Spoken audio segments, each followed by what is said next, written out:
Hello everyone, and welcome to the AWS Nordics Office Hours. I'm Gunnar Grosch, developer advocate here at AWS, based in Sweden in the Nordics. And this is my weekly show where I bring on AWS experts to talk about specific AWS related topics. And this is a highly interactive show, so if you have questions, comments, just post them in the chat and we'll do our best to answer those throughout the show. And this week, very happy to be joined by one of my colleagues here in Sweden, Thomas Ria. Welcome to the show, Thomas. Hello, Thomas Ria, solution architect based in Gothenburg, Sweden, which is sunny for once, which is amazing. Spring is here. And I'm working in the what we call the ISV segment, which is independent software vendors. I have a long history, not surprisingly, in enterprise, since I'm from Gothenburg, and enterprise is what we do here. And before joining AWS, I did a lot of work in enablement, developer enablement, as part of DevOps journeys and cloud journeys. So the subjects of developer enablement and CI/CD tooling are very dear to my heart, so I've been working with it for a long time. And yeah, that's the topic for today. Exactly. So today we're going to talk about how to build and deliver faster on AWS with one of the new services that we released recently called Amazon CodeCatalyst. So Thomas, maybe we can set the stage a bit to talk about what you see with customers today, how they are building and delivering on AWS. Yeah, so what I see happening, like in just the recent 12 months, it has been a lot of focus on standardizing the developer way of working through the use of developer portals to bring in all those tools that are especially in large organizations where you have a myriad of tools, and the front-end team have different tools and processes, the back-end team have different tools and processes, and also the data teams and your infrastructure team. So it's all starting to come together in the developer portals, which is great to see, because I think that's the best way of driving technical change, is by standardizing on way of working and on how to deliver your golden paths, and not on the technologies and implementations themselves. So I'm actually quite thrilled to see that happening across the industry. And is this something you see that all companies, they're building their own developer portals in that way, and everyone with their own toolings and processes? I see a mix of it. I see a mix of a lot of homebrew tooling, but also, I mean, most people have missed. Not many people would have missed that Backstage is really exploding into the sphere of developer portals, right? So, but we see Backstage adoption being a hot thing. But there is a lot of custom-built developer portals who have grown in there as well. And then, well, maybe to bring us closer towards the topic of today, then with Amazon CodeCatalyst, tell us a bit about what you're seeing. What type of products and solutions do you see with customers? Yeah, so I mean, we typically do see you see people using our code suite for the CI/CD tooling, and I'm talking about the layer below the developer portal, right? The tools that are used to do the different things that you ask them to through the portal, right? So I see our code suite being used, and I also see obviously GitHub being used a lot, but also things like GitLab and Azure DevOps, and there's a myriad of tools out there. Our code suite, when you say that, that's everything from code commit, code pipeline, code build, and so on. Yeah, exactly. And the thing, anybody who has used code build and code pipeline and those products know that they are not a CI/CD solution, right? They are services that are building blocks to building a CI/CD solution. Because for code build, you need a pipeline that orchestrates it. For code pipelines, you still need something that provisions your projects, maintains your projects, and even a tool like CDK pipelines. It deals with the orchestration of the and creation of the pipelines, but you still need curation of repos, access to repos, tying all of that together, right? And that's what you see in solutions like GitHub and Azure DevOps and GitLab. That you have that fully fledged CI/CD to it, right? Right. And then, well, on to today's topic with CodeCatalyst. So tell us a bit about Amazon CodeCatalyst, what it is and how it was launched. Yeah, so CodeCatalyst, to begin with, it's launched in preview at the moment, so it's still not GA. And during the presentation, I get to what the parts are that are in preview and where it's going to go towards GA as well.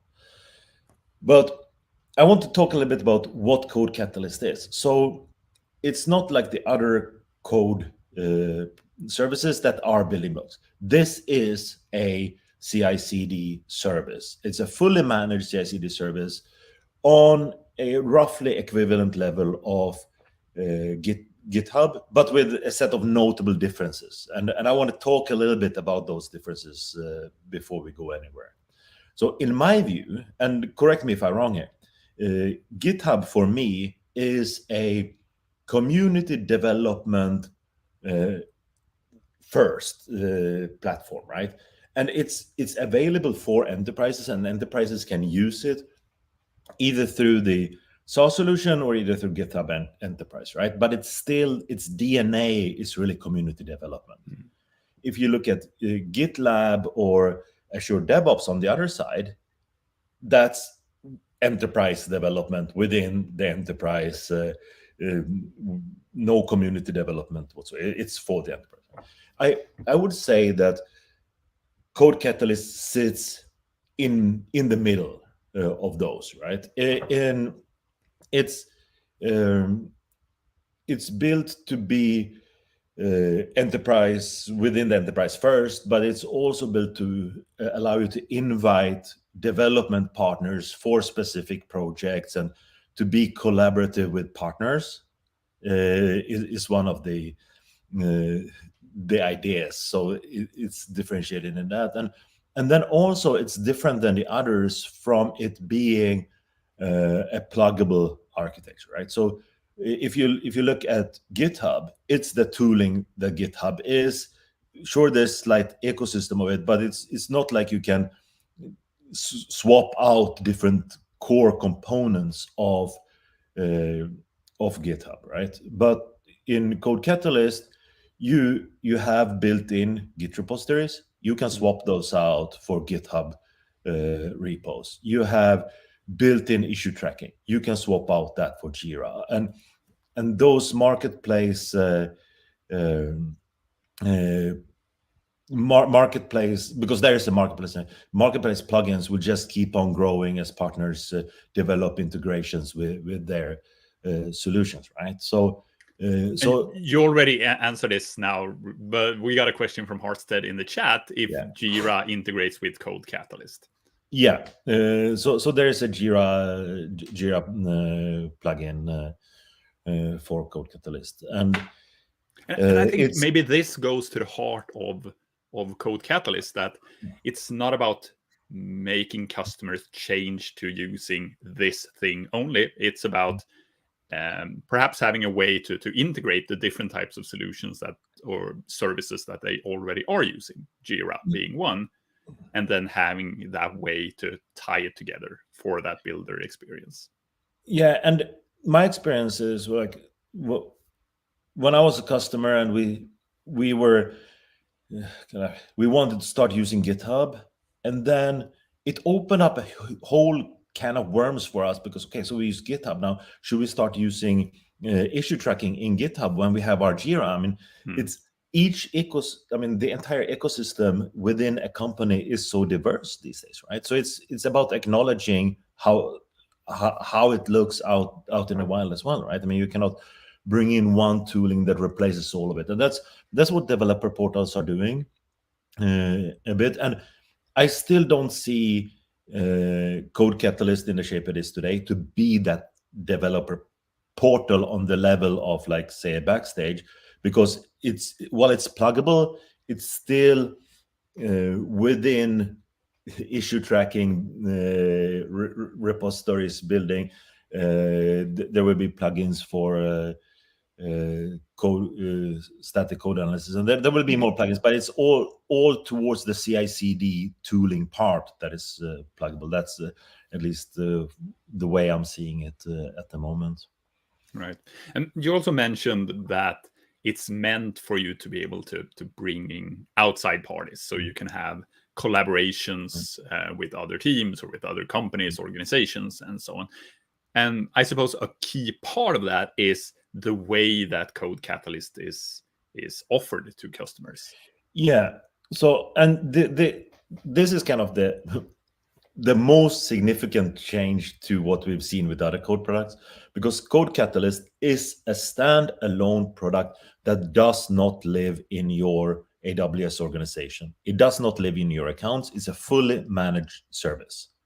So it's a product of its own, pretty much like GitHub is, that runs on its own. You sign up for it independently. It has its own way of handling free tiers, and I'll get to billing.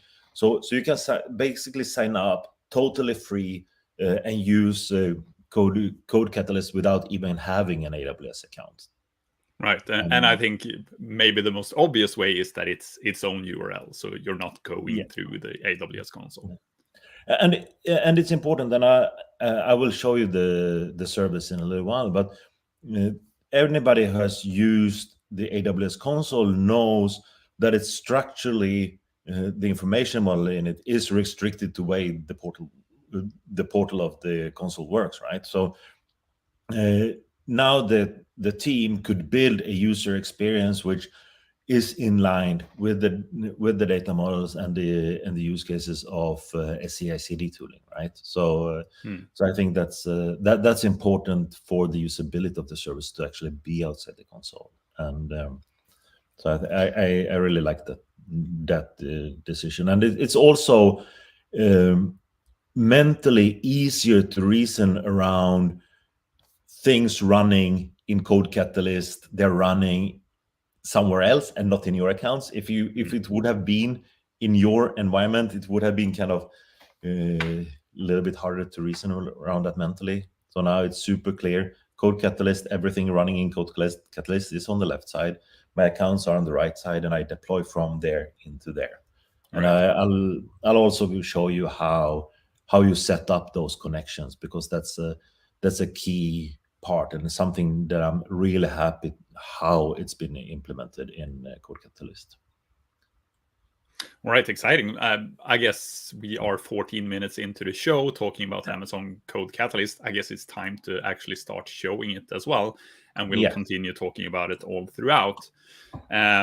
Just like Harstead did earlier, just pop your questions in the chat if you have questions for Thomas about CodeCatalyst. So I'll bring up your screen, Thomas.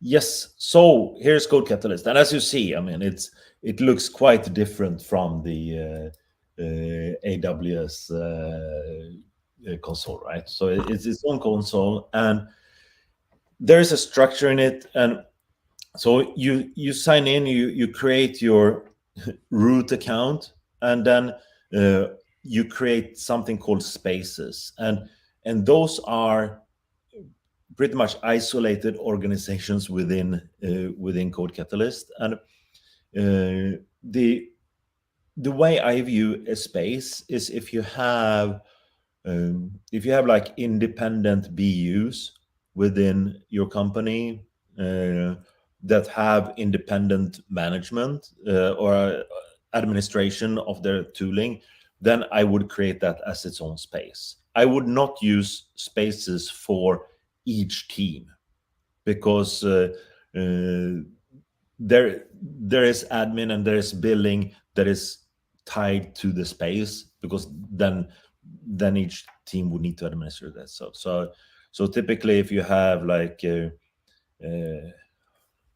R&D, and if you have marketing that is building public websites, then I would separate those two maybe, but not on a more fine-grained level. So spaces is our top part of this funnel then. So that's where we start out. Exactly. And so within spaces here, and I'll actually get to the billing right away. So you tie a space.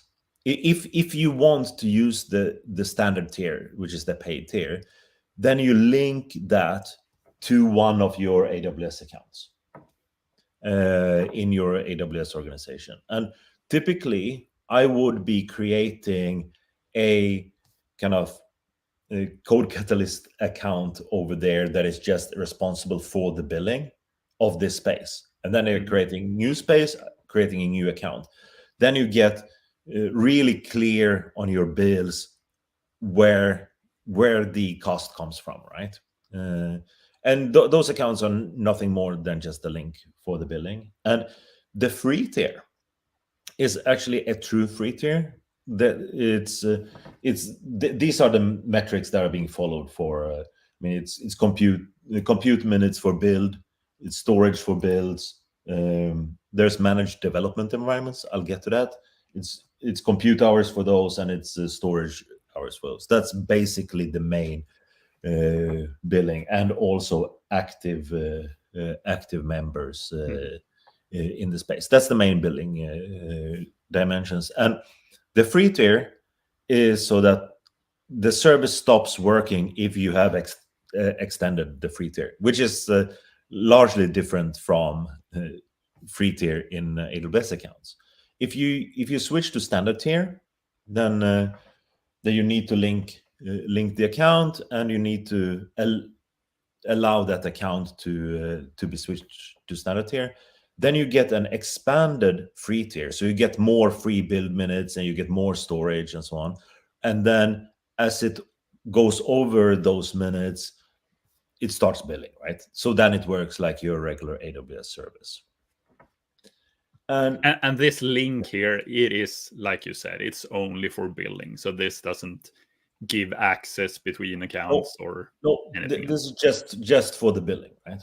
And then we have installed extensions with GitHub and Jira at the moment, and then we have members of the space, right? So that's the users that are there at the moment. And at the moment, the user management is its own.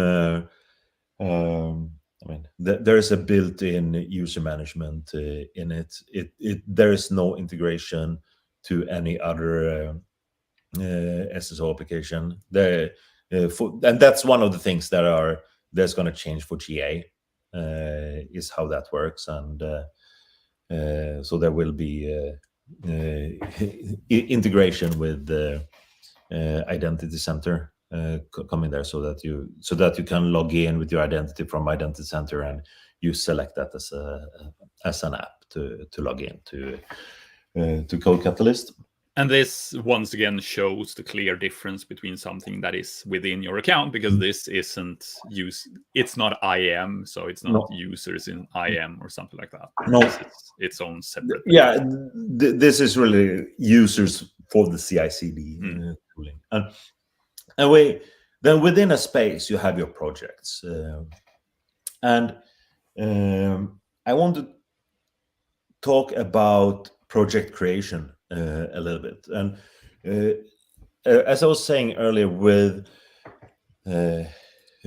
developer enablement being something I like, so creation of projects needs to be easier, right? Because you have your golden path within a company of how you're building your applications. You want to be able to build a new bread and butter application as quickly as possible and get started, right? So so there is something called blueprints, right? And you can create projects from a blueprint, and this creates. I will not set this up here because I have my development demo service already set up, which was a blueprint. So I'll go through it, but it sets up everything you need for that project, right? So it's not just one Git repository. If your blueprint is you have multiple Git repositories for one for your infrastructure and one for your app, or if you have front and back end, however you separate it into multiple repositories, it can create all those repositories. It can populate those with code and pipelines and template that and roll that out, right? So it's scaffolding of the full project, not just scaffolding within a GitHub repository, right? And what we saw in that list were AWS provided blueprints, but then as an organization, you would create your own blueprints based on how you would work. And that's actually I'm not 100% up to date when the custom projects, custom blueprints is gonna be there. I know it's one of the most requested features in the beta to build them, and it makes total sense that those are customizable, right, for your organization to build your own, right? And that's I think that's a key to good enablement, right? That you have a good process of how you're building those scaffolding projects, right? I mean, you need to find a good collaborative process within your company to build them together. So it's not a central team that is the master of it, because it's the teams out there in the wild in the company that knows what the best practices are, and that tool that supports it. So so this is what we're looking at, right, when it comes to the creation of projects. Question from Harstead about users. So if you add a new user, do they default to the member role, or do you need to individually give them more permissions? So at the moment, there's a member and there's a admin role.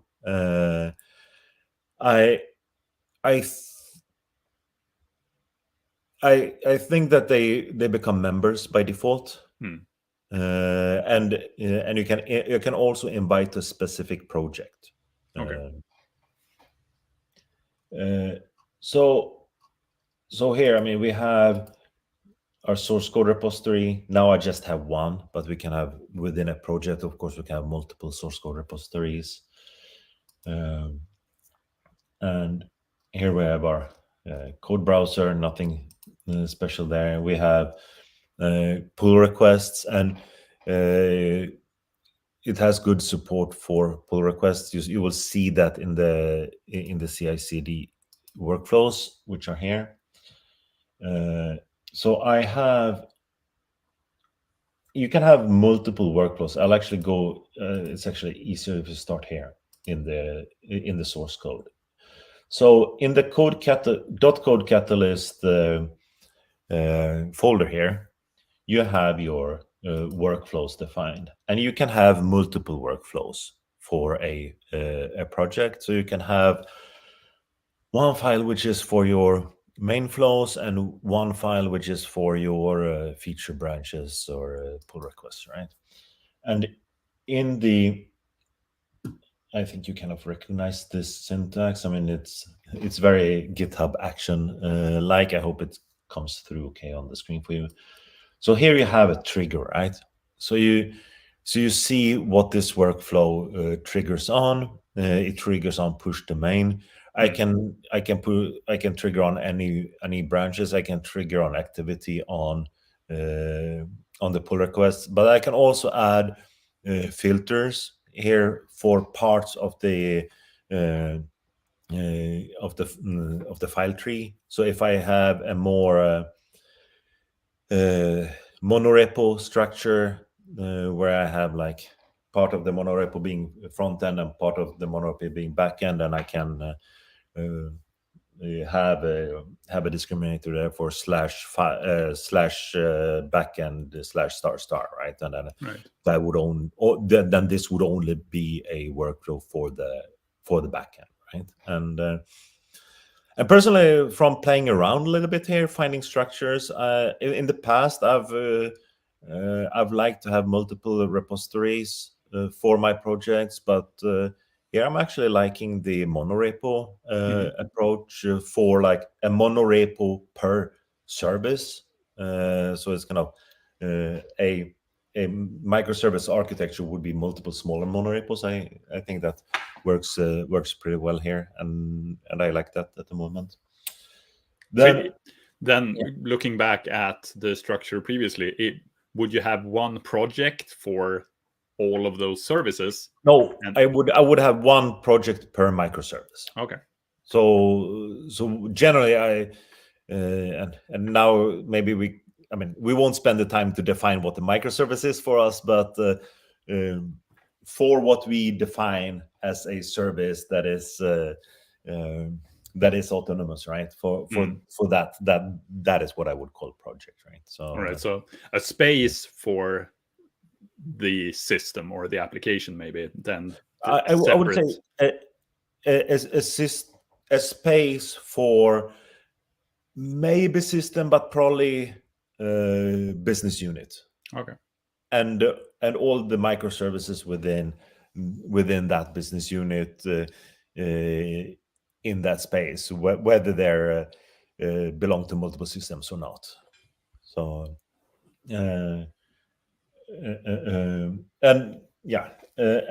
also here, if we look at this, you see a classic like the identifier here. That's the pre-built action, right? And what you can actually do as well, we have a bunch of pre-built actions, but you can, as the identifier and as the implementation for a specific action, you can have a GitHub action runner as well. So you can actually bring your GitHub actions and run them inside your CodeCatalyst workflows, which is pretty nice. Not all of your GitHub actions will work, because you might have dependencies on other stuff in GitHub. But generally, if you have a GitHub action that deploys CDK for you, for example, then and you have some stuff that you do because you want to set tags in a specific way, and you've built that in, then you could use that in here. Then I want to go on and talk a little bit about environments here, right? So here we have a deploy action, and this deploy action deploys to an environment, right? So I say I'm deploying to my dev environment, and it uses the dev account connection, and it uses this role, and that's all I'm using. I'm not using any secrets. I'm not storing any secrets. I'm setting up connections. And so if we go to our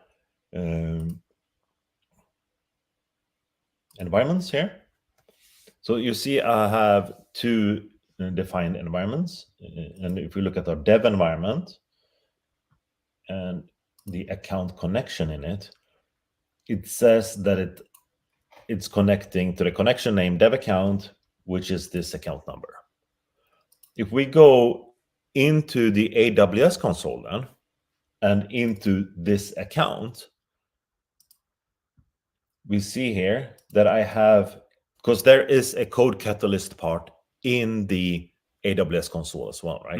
And this is the part where you grant access to CodeCatalyst, the managed service, to access your AWS organization.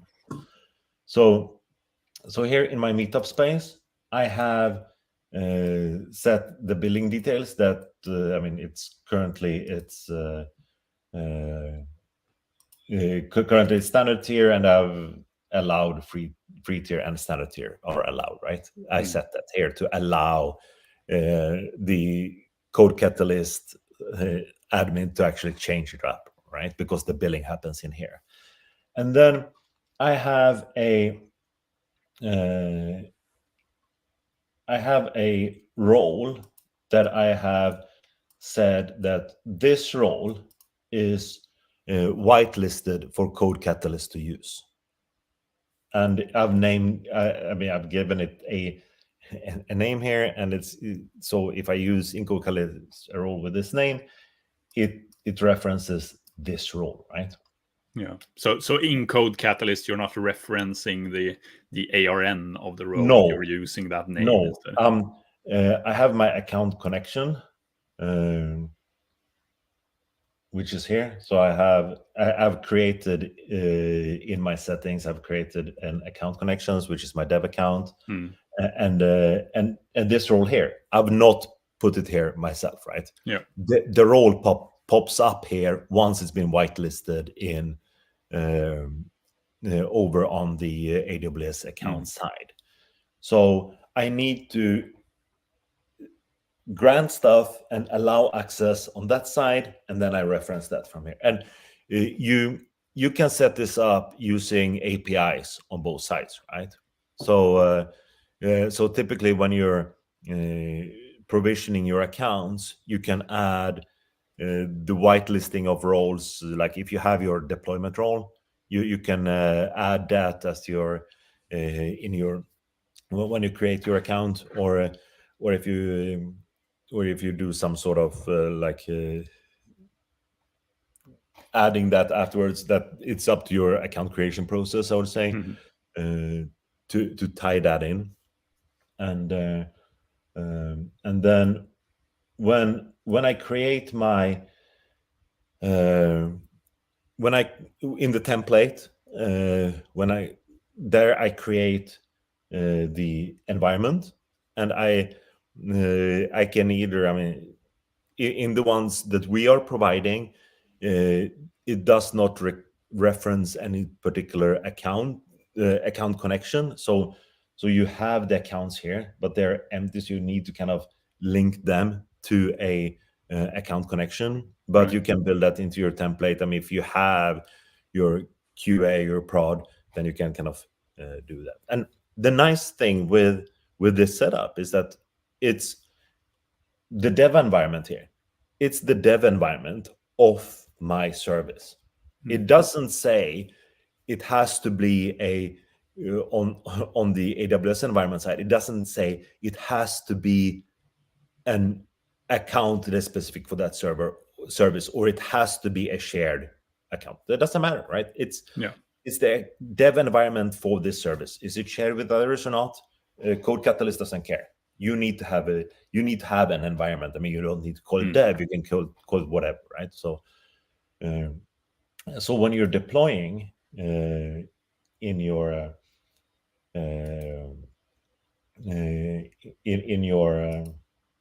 let me go back here. So when you're deploying, you're just referencing the environment by name, the account connection, and the role. So that's what you're referencing, right?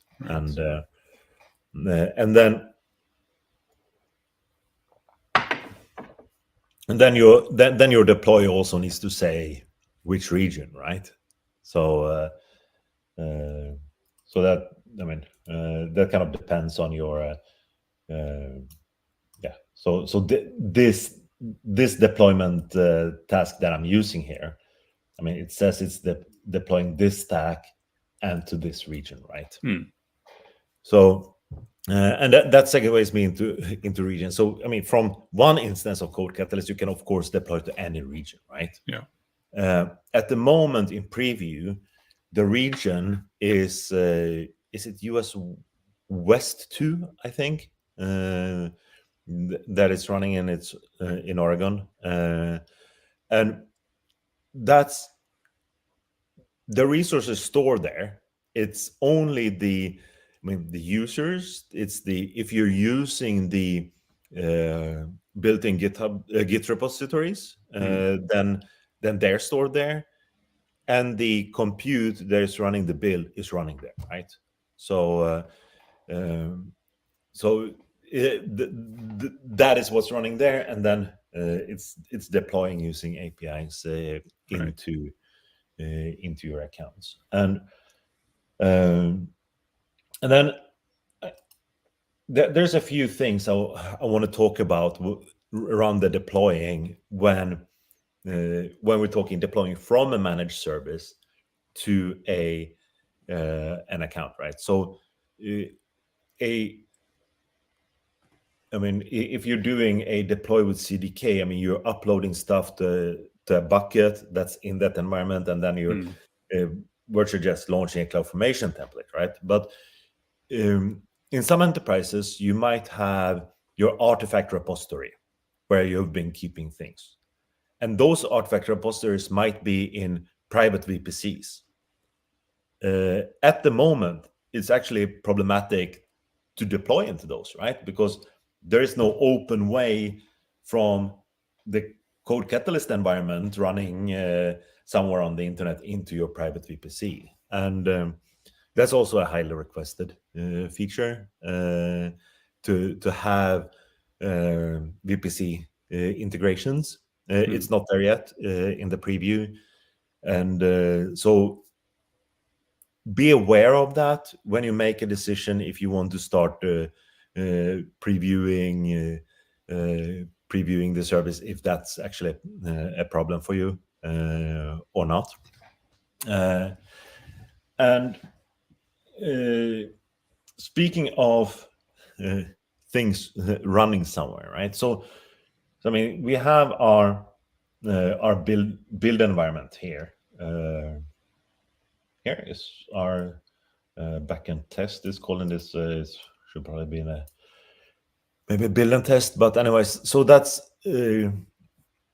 where, I mean, you're running your build, right? And from a enablement developer enablement perspective, something I've always preached quite loudly is to have portable builds where your local build environment on your laptop is 100% reproducible in your CI/CD pipelines, and that's actually can be kind of tricky, right?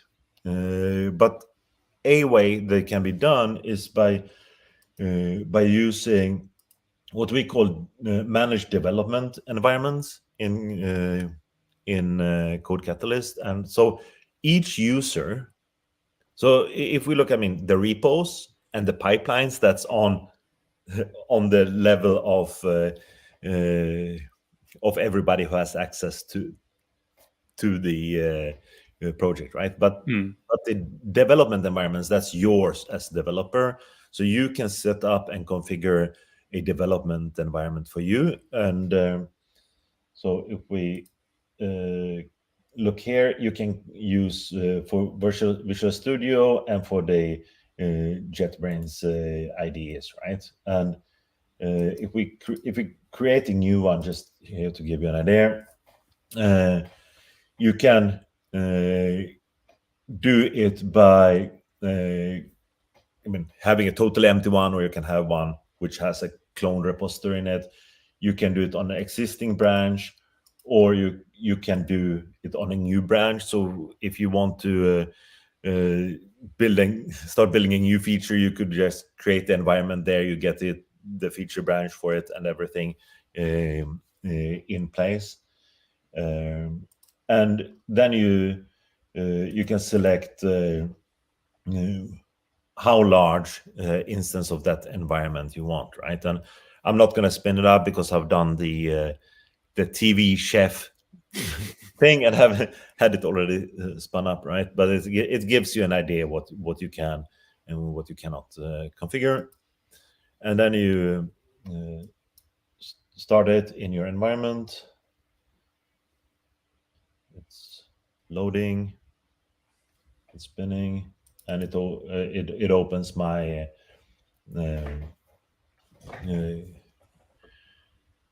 My environment is connecting. And what I think is important here is to see that this is actually within Visual Studio Code for you. So it Yes. is using your local IDE, Yes. but with that managed Yeah. development environment. Exactly. So this is, I mean, this is all. I mean, the files are all on a server in the CodeCatalyst account, and basically my IDE SSHs into that server, right? And it uses dev file IO or dev file. The site is dev file IO to define the development environment. And here I'm using this is the image that I'm using as my build image. But what you can do, and this ties back to what I was getting to before, you could produce your own development environment image, and then you produce your own image for your build step, right? Or you use the same image for both of those, right? So you have the same image in your build step and your same image in your development environment. Yeah. And then you have fully portable builds. I think that's great. There is pros and cons of using a managed development environment. I mean, you need to be obviously have connection. You cannot work fully disconnected. Depending on connections and whatnot, there might be concerns with the responsiveness of the of the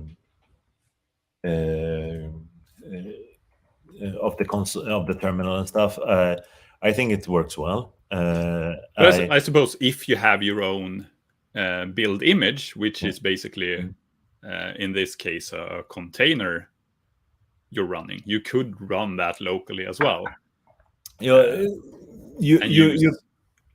You could, but it's still. I mean, you having it fully integrated in your IDE, running it locally. It's kind of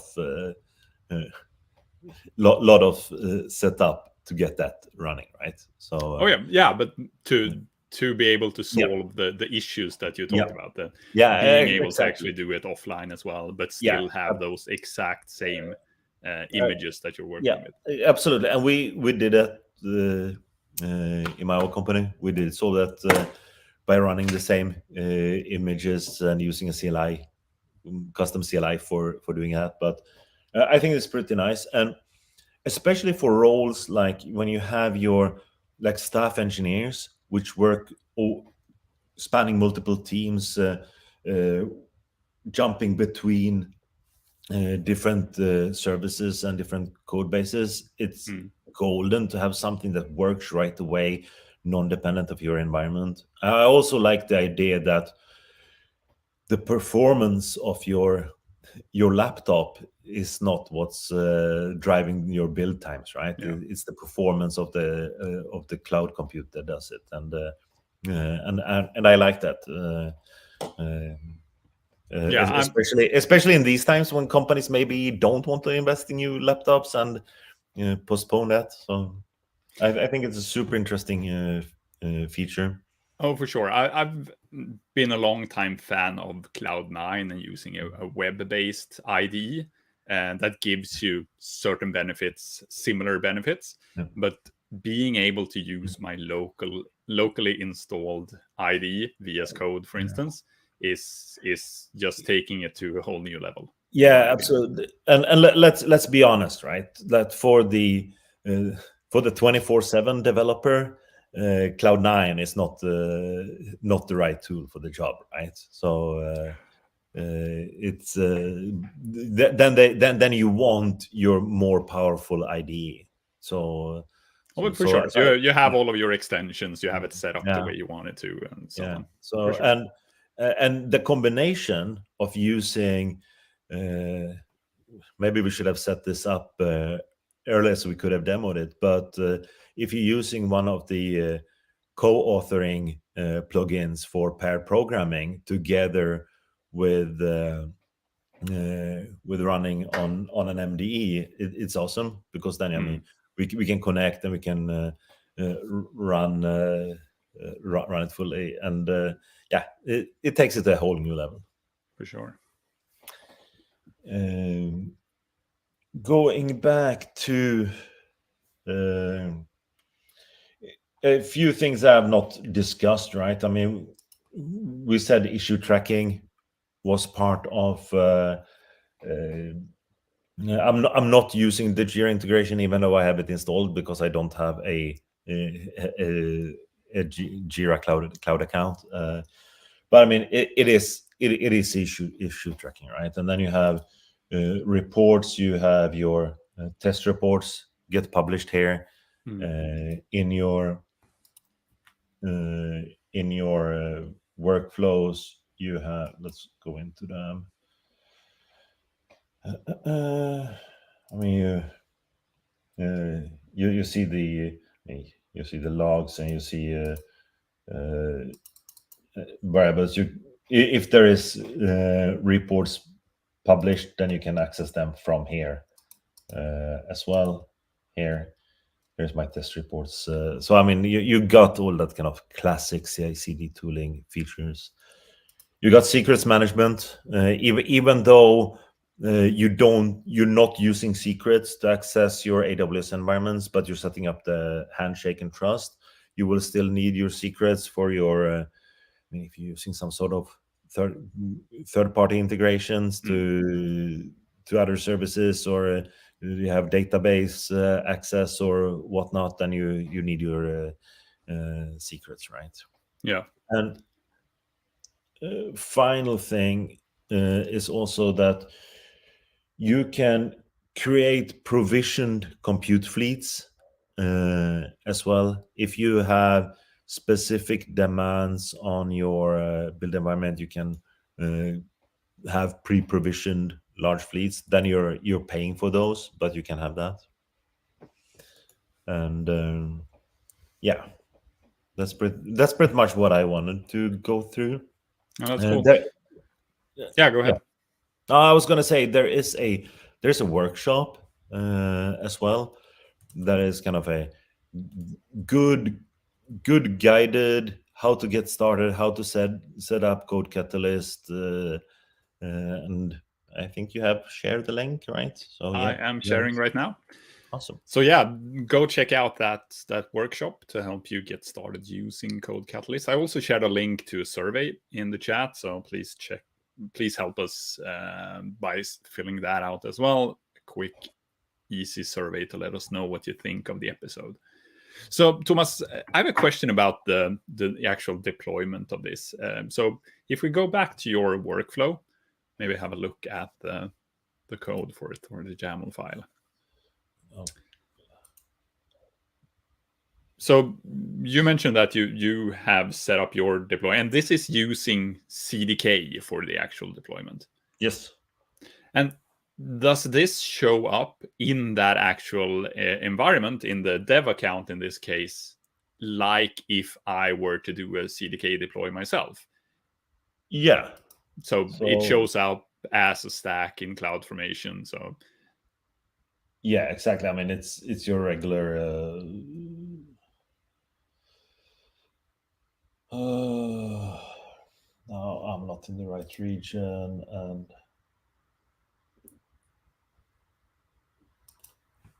I used EU West, right?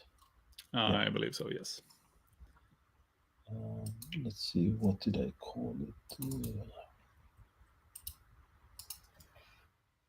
There it is, right? So that's your deployed stack. And I mean, what this does is that it runs pretty much the CDK deploy command, right? Yeah. And also, I mean, you need to have CDK bootstrapped in that account. Right, and that's why you have that depends on, exactly. Yeah, exactly. And are there other deployment options at the moment? Yeah, you can do. I mean, do CloudFormation deployer. You can just kind of run your own kind of build action to just kind of run your own deployment script, whatever you want. I actually don't know if there's a out of the box Terraform action. I think there is, not 100% sure. But all right, so for the AWS SAM users out there, they could use SAM as well then, I suppose. Absolutely. That's cool. All right. We are approaching top of the hour, so time to wrap up, I suppose. If you have any last question for Thomas, just post them in the chat and we'll hopefully have time to answer that as well. So then besides the workshop, Thomas, how would you say, if people are interested in CodeCatalyst, how should they proceed from here? Go to the CodeCatalyst site, sign up, set up your space, and start using it. I mean, it's, as I said, the free tier is the true free tier. You don't need a credit card. You don't need to link it to your accounts. Just start using it, start building in it, and if your build quota expires, well, then make the decision from there, right? So it's a super simple way to dip your feet in it. If you're a student, if you're working on a startup, I mean, if you're working in an enterprise, you can just kind of set that up. I mean, it's not a big decision, right? If you're working in a larger company, enterprise, I mean, I would start evaluating. I would not start using it for production workloads at this point, since it's still in preview. Right. But I would start evaluating it. And as you said, the free tier is a proper free tier. You have, what was it, 2,000 build minutes or something? So it can get you quite far on the free tier already. Yeah. And a question I get a lot when I talk to customers and on meetups and stuff like that around CodeCatalyst is, if you're already using code pipelines, can you bring those in? No, you cannot. It's a standalone product. It's totally separate, right? So unfortunately, there is no like simple migration path from your existing to here. It's you need to recreate those, right? Because I mean, you see it on the definition here, right? The definition of your pipeline is this YML definition, and the code pipeline is defined with a CloudFormation totally different level as well, right? I mean, it's this is a much higher abstraction level than code pipeline. So there is no bridging it over, but largely it's because they're running in your accounts, and this is running behind the scenes in a managed service, right? So, question from the chat, Mahmoud, thanks for joining.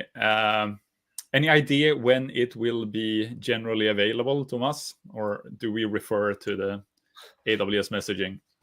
I was gonna say, how often does anybody have an idea, right? When it comes to GA of our previews, I have no idea.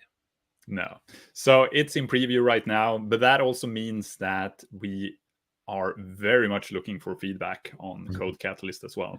So if you use it, if you have feedback, we will very much like to know what you think of the product. And I want to underline that, right? Because the team has been working with early previews to get developer feedback in, and the thing that we're making here is a developer experience, right? So we're super eager to get that developer feedback in. All right. So, Thomas, with that, thank you very much for joining today, talking about Amazon CodeCatalyst. And thanks to all of the viewers, and thanks for the questions we got in the chat as well. Next week, we have a special show. We are doing a show talking about the AWS Summit in Stockholm, the upcoming summit that is happening on May 11th. So join us then to learn more about all of the exciting stuff that's happening at the summit. So Thomas, thank you very much. Yeah. Thank you. And if you want to meet up with me, I'm going to be at the summit in the Ask an Architect booth, so pop by. There we go. All right. Thank you all, and Thank you. have a good rest of the day.